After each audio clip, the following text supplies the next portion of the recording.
अच्छा, न्यूटन का पहला लॉ हम पढ़ लेते, ठीक है। तो न्यूटन का फर्स्ट लॉ क्या कहता है कि बॉडी पे अगर नेट फोर्स ना लग रही, हम नेट फोर्स को डिस्कस कर रहे थे, न्यूटन ने स्टेटमेंट में कहा अगर नेट फोर्स ना लग रही हो तो बॉडी अपनी जो प्रेजेंट स्टेट होती है, चाहे वो रेस्ट हो चाहे वो स्टेट ऑफ मोशन हो, स्टेट लाइन में, उसको कंटिन्यू करती है। क्या कहता है Newton, if no net force is acting on a body the body will continue state of rest और a uniform motion of straight line, ठीक है। और ये बात वो कहता है कि हमेशा ऐसा ही होगा, और वो ठीक कहता है। तो सवाल यह है कि नेट फोर्स क्या है। नेट फोर्स का मतलब ये है कि बॉडी पे सारी फोर्सेस या बहुत सारी फोर्सेस या दो फोर्सेस लग रही हो, ठीक है। वो क्या हो, जैसे यहाँ पे देखिए बॉडी पे दो फोर्सेस लग रही है, एक 15 न्यूटन एक 10 न्यूटन है। लेकिन अगर आप नेट कैलकुलेट करेंगे ना तो ये आपके पास नेट कैलकुलेट होके आएगी और डायरेक्शन भी ये होगी। और अगर सपोज बॉडी पे यूं फोर्स लग रही होती,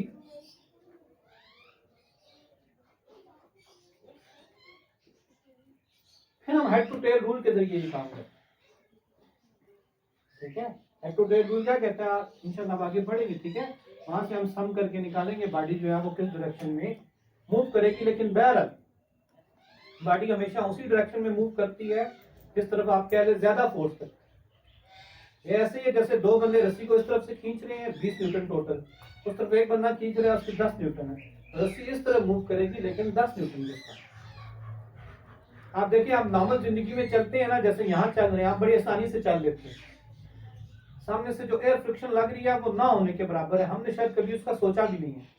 लेकिन यही अगर पानी आपके सपोज टांगों तक है या आपकी क्या उसे कहते हैं बैली तक है, पेट तक आपका पानी है, पानी में आप चल रहे हो, तो शायद फिर आपके लिए चलना बड़ा मुश्किल हो जाए। अब तो सामने से फोर्स लग रही है ना, वो काफी ज्यादा है, हो सकता है आप फिर भी चल लें अगर वो पानी स्टेशनरी है। लेकिन बहरहाल नॉर्मल जिंदगी में चलना या नॉर्मल चलना और उस चलने में बड़ा फर्क हो, सही है। तो न्यूटन के जो फर्स्ट लॉ है वो ये कहता है if no net force acting, यानी उसने जो बात को हाईलाइट किया है ना, वो क्या, नो, सबसे जो इंपॉर्टेंट कंडीशन उसने बताई है कि बॉडी पे कोई नेट फोर्स नहीं एक्ट कर रही, यानी हो सकता है 2 3 4 5 फोर्स एक्ट कर रही हो। आप देखिए वही रस्सी जिसको दो बंदे इधर से खींच रहे थे एक उधर से खींच रहा था, यानी इधर 20 न्यूटन लग रही थी उधर 10 न्यूटन लग रही थी, हम कहते हैं कि आप उधर भी 20 न्यूटन होगी इधर भी 20 न्यूटन होगी। अब आप देखेंगे रस्सी ना उधर मूव करेगी ना उधर मूव करेगी, क्यों, क्योंकि नेट फोर्स जो है वो जीरो हो गई है, जितनी उधर लग रही थी उधर इतनी लग रही है, यानी आप कह रहे यहाँ पे 15 नहीं, बल्कि अब क्या हुआ बॉडी पे दोनों तरफ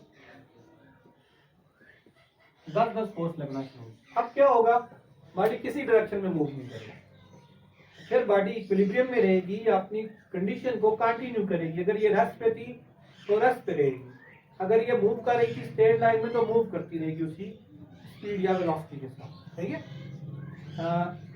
ये था न्यूटन का पहला लॉ। हम इसको न्यूटन के सेकंड लॉ के साथ ना मिलाते हैं। अब देखें, जब आप पहला लॉ सुनते हैं न्यूटन का तो आपके जहन में सवाल ये आता है कि अच्छा चले, हम कहते हैं कि नेट फोर्स अब लगती है तो क्या होता है, ठीक है। यानी न्यूटन का जो सेकंड लॉ है वो इसकी एक्सटेंशन है।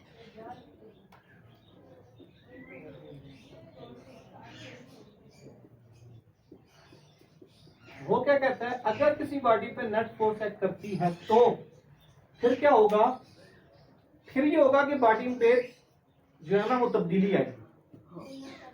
If a net force acts upon a body it produces acceleration, तो तब्दीली को हम लोग क्या कहते हैं, एक्सेलरेशन।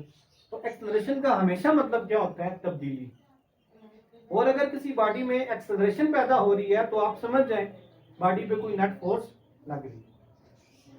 तो न्यूटन का सेकंड लॉ क्या कहता है, if a net force acts upon a body it produces acceleration in the direction of applied force. जब भी किसी बॉडी पे एक्सेलरेशन लगे तो वो उसी डायरेक्शन में, जिस डायरेक्शन में आप फोर्स लगा रहे हैं उस डायरेक्शन में एक्सेलरेशन पैदा करती है, which is directly proportional to the applied force। वो अप्लाइड फोर्स की क्या होती है, डायरेक्टली प्रोपोर्शनल, और मास की क्या होती है, इनवर्सली प्रोपोर्शनल। क्या कहता है जी न्यूटन का सेकंड लॉ, अगर किसी बॉडी पे नेट फोर्स लगती है तो क्या पैदा होती है, एक्सेलरेशन। ये एक्सेलरेशन क्या है, डायरेक्टली प्रोपोर्शनल है इसके अप्लाइड फोर्स की, और इनवर्सली प्रोपोर्शनल है उस बॉडी के मास को। देखिए आपके पास ना एक गाड़ी है, एक खिलौना है, उसे आप जोर से लात मारें, जैसे बॉल है, उसे आप जोर से लात मारें वो थोड़ा दूर जाए, आप थोड़ा और जोर से मारें वो और दूर जाए।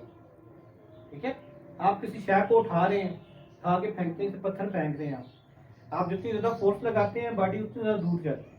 आप कह सकते हैं सर इसका मतलब ये हुआ कि हमने फोर्स ज्यादा लगाई, एक्सेलरेशन ज्यादा पैदा हुआ। अब देखिए दो बॉल हैं, एक 5 किलो का है और एक आम बॉल है, हमें दोनों को फेंकना है।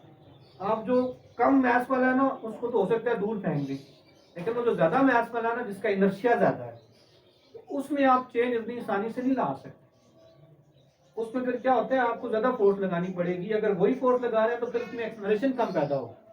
तो इसका मतलब क्या हुआ, अगर मैस ज्यादा होगा तो एक्सेलरेशन फिर क्या हो जाएगी, कम हो जाएगी। तो अब ये दोनों रिलेशन में एक्सेलरेशन है तो हम कंबाइन कर सकते हैं रिलेशंस को, ये यूं हो जाएगा आपके पास।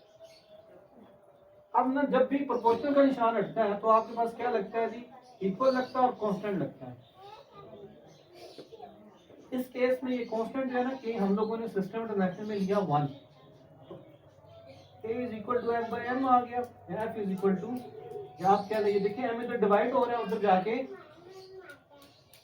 मल्टीप्लाई हो रहा है, इधर डिवाइड हो रहा है उधर जाके आपके f इज इक्वल टू, या आप लिख लें। ये क्लासिकल फिजिक्स की सबसे इंपॉर्टेंट स्टेटमेंट है। ठीक है, यदि आप कह लें आपकी बुक में, 9th की बुक में सबसे इंपॉर्टेंट स्टेटमेंट जो है ना रिगार्डिंग डायनामिक्स, तो f is equal to m है। क्या कहता है जी, अगर आप सिर्फ स्टेटमेंट को देखें, फोर्स इसके बराबर है मैस और एक्सेलरेशन के प्रोडक्ट। अगर आपको किसी बॉडी का मैस पता हो और किसी बॉडी की एक्सेलरेशन पता हो तो आप उस पर लगाई हुई फोर्स निकाल सकते हैं। आप यूं भी कह सकते हैं सर अगर हमें फोर्स पता चल जाए और मैस पता चल जाए हम एक्सेलरेशन निकाल सकते हैं, और अगर आपको एक्सेलरेशन पता चल जाए और फोर्स पता चल जाए तो आप लोग मैस मानेंगे। फोर्स की यूनिट होती है न्यूटन, सही है, ये न्यूटन के नाम पे ही है।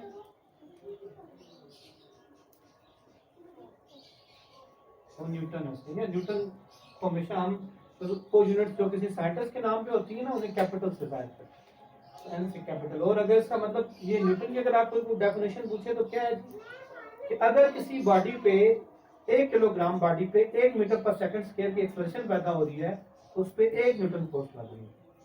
या आप कह लें अगर हम किसी बॉडी 1 किलोग्राम बॉडी पे 1 न्यूटन फोर्स लगाएं तो उसमें 1 मीटर पर सेकंड स्क्वायर की एक्सेलरेशन पैदा हो।